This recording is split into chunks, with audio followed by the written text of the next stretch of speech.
कभी कभी लोग मुझे पूछते what right do you have to even speak about these things in relationships. शादीशुदा लोगों के जीवन के बारे में आप कैसे बोल सकते हैं?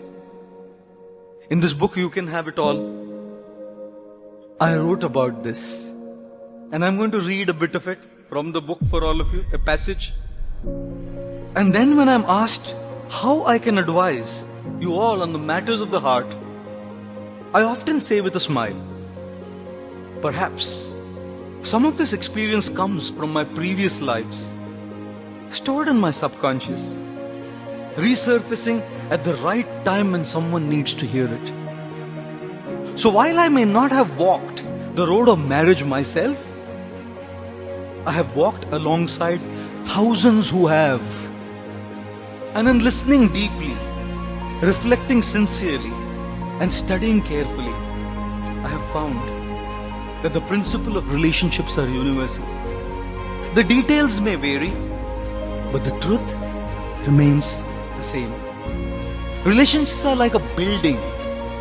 What we usually admire is the external structure, the architecture, the design, the height that touches the sky. But the real factor that determines whether the building can endure is something we don't see: the foundation. A structure can look magnificent on the outside, but if its foundation is weak, the first rough wind, the first tremor, the first heavy rain can bring it down. On the other hand, even if the wall cracks or the paint peels, if the foundation is solid, the building can be repaired, restored, or even rebuilt to stand tall again. It is the same with relationships. The external form of a relationship is easy to be swept away by the attraction, the chemistry, the social image of being the perfect couple. These are like the shiny walls and polished windows of a tall building. They matter, yes, but they are not what will hold you when life shakes you. The foundation of a relationship is different.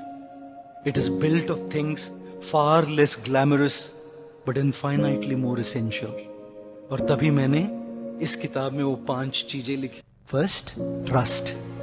The quiet assurance that your partner will stand by you even when the world doesn't. Second, respect. Not just admiring strengths, but also honoring differences, knowing that individuality does not threaten togetherness. Third, communication. The ability to speak honestly,